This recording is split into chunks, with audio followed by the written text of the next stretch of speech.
got two Rolex watches that are famous for their multi-time capability, durability, legibility, and they both have long lineages. Of course, we've got the Rolex Explorer II and we've got the Rolex GMT-Master II in their latest generations. So we're going to go through what these two have to offer, how they compare to each other, and then offer a guide to choosing. So Versus starts now. It's going to be certified pre-owned Rolex. There will be information at the end of the video detailing the CPO project, Rolex's goals, the boxes, papers, accessories, and standards that come with Rolex Certified Pre-Owned. But for now, let's start with the watches. All right. The GMT Master II was sequentially the first of these to be released. Of course, back in the mid-1950s, 1955, we get the first GMT Master II. 2018 marks the current generation of the watch, which is exactly what I have right here.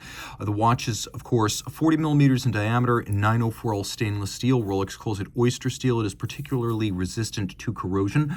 The watch is 40 in diameter, 12.1 thick from lug tip to lug tip. It measures 48.1 millimeters when we add the end links to the oyster bracelet, 51 millimeters across the wrist with a 20 millimeter spacing in between the lugs. Now, what's really important right here is that the bracelet is the Rolex Oyster, which initially wasn't available on the 126710 BLNR, the reference you see right here. So as it came out in 2018, it was Jubilee bracelet only. In 2021, we gain access to the Oyster bracelet that you see in my hands now.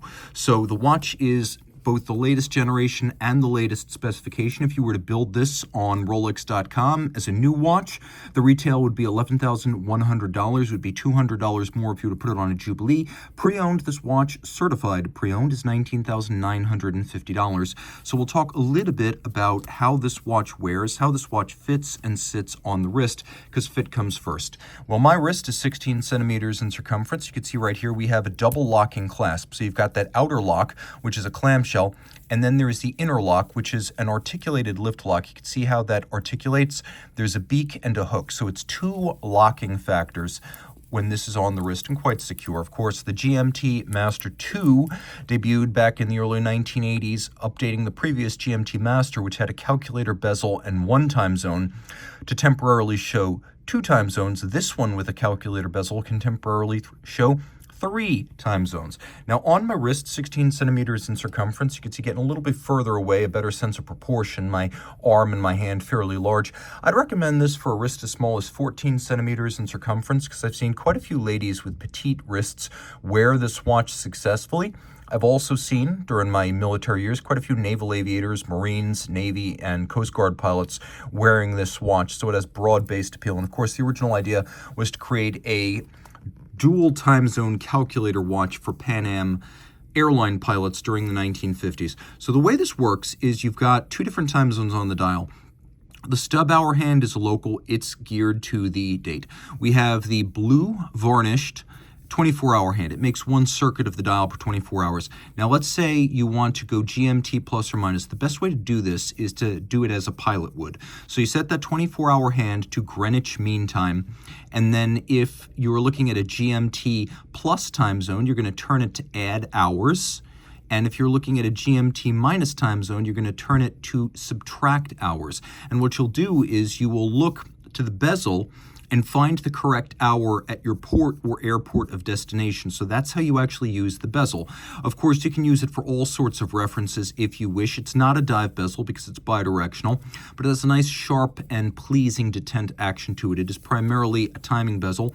And for the most part, when I'm wearing GMT Master IIs, what I do is I just leave the index aligned at 12 o'clock. So this acts as a 24-hour scale in addition to my 12-hour scale. I generally set the two so that they match, unless I need to keep track of far-flung business associates, friends, or family who might be in another time zone.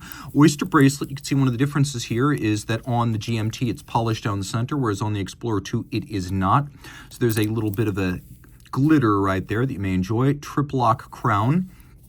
Although both of these watches rated to 100 meters water resistance, we have a steel twin lock on the Explorer II. We have a steel trip lock, so 3 symmetrical dots on the GMT Master. Mechanically, the two watches are identical. They use Rolex caliber 3285, the latest generation. It's got the chronergy escapement, a thinned out mainspring barrel for a larger mainspring, 70 hours of power reserve, bidirectional winding. One change from the 31 85, for example, 3186, 3187 series dual-time movements is that this now has a rotor on a ball bearing rather than a jeweled staff, which improves the shock resistance and overall durability. 4 hertz beat rate, still 31 joules. What's interesting is that it is COSC standard, but then Rolex goes above and beyond, casing the watch up at the factory and testing it to 6 positions to the superlative chronometer standard, which is +2, -2 at most deviation per 24 hours. A lot of features that are useful.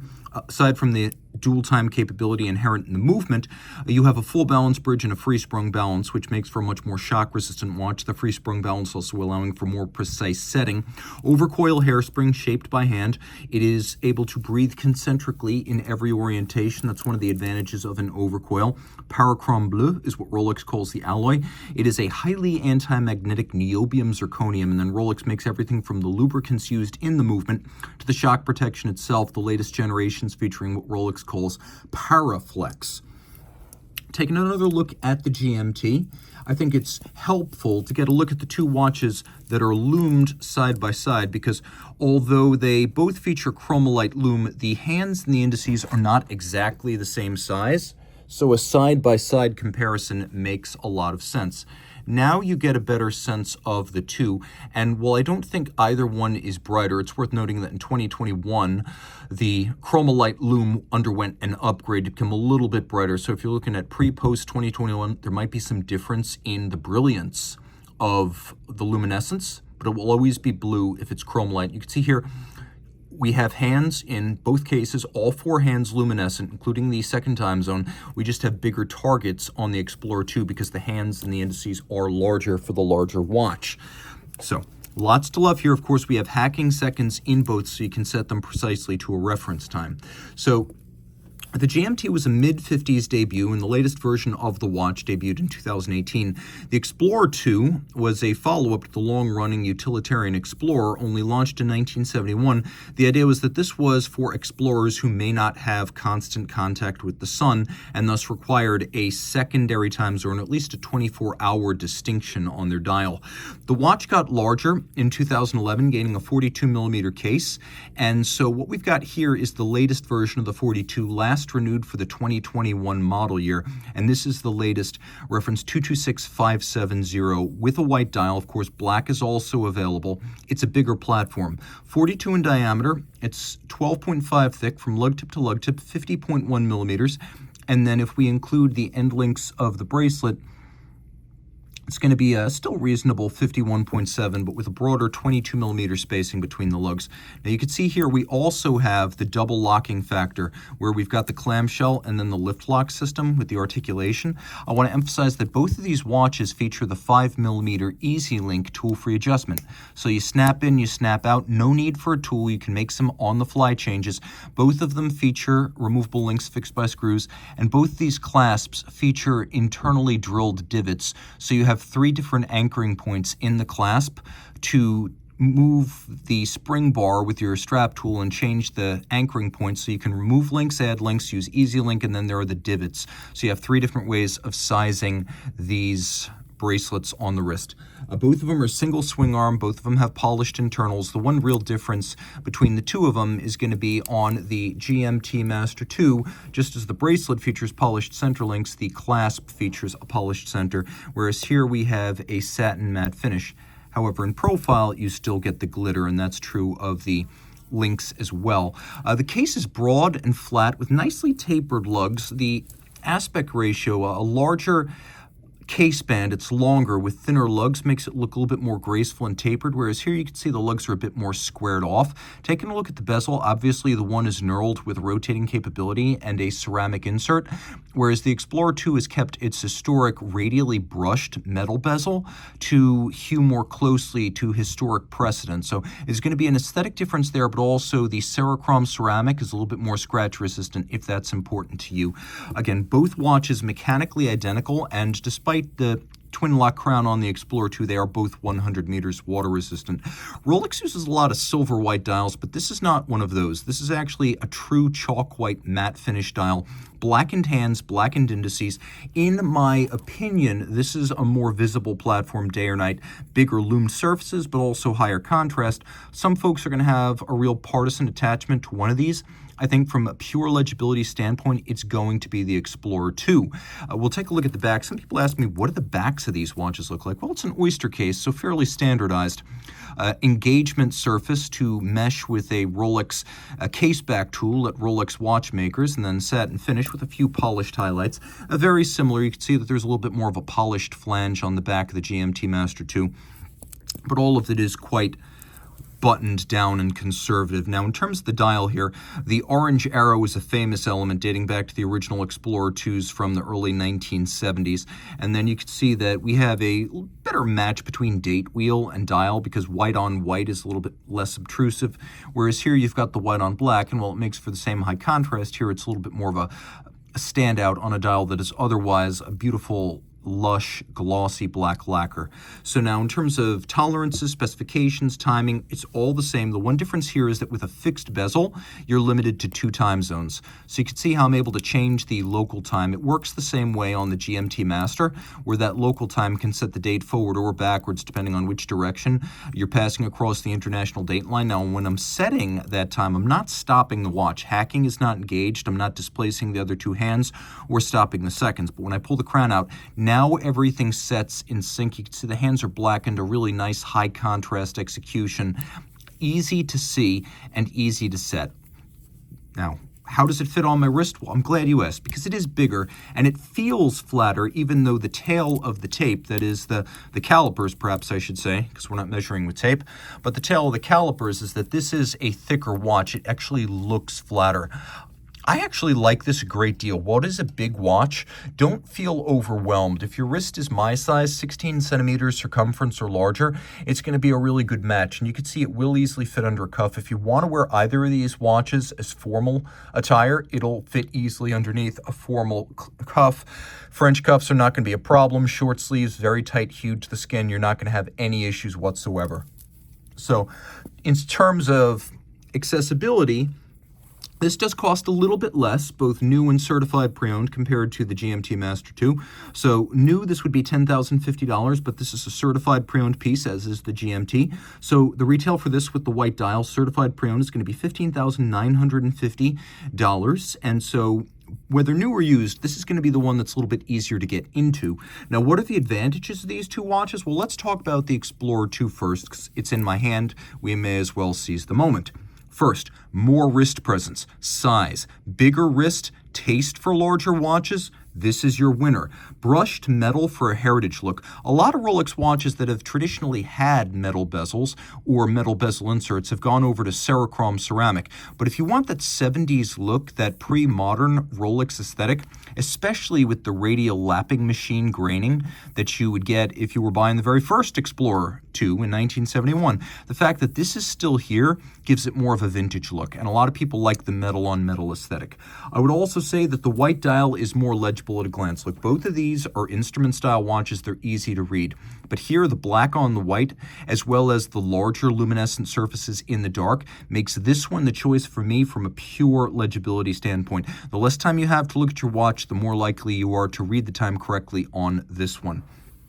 Otherwise, I would also say that this watch is a little bit more distinct in the current catalog because many of the other Rolex watches, the Yachtmaster, the GMT, the Submariner, the Sea Dweller, the Deep Sea, the Daytona, now they all have ceramic bezels, and many of them have rotating bezels. And a lot of people look for the rotating bezel, and they consider that to be sort of a typical Rolex aesthetic, or a Cerachrome bezel insert to be a typical Rolex aesthetic. Well, this is a little bit more of a standout. So if you want your Rolex to be a bit different, this is a good choice. If you're the contrarian, this is the contrarian's choice.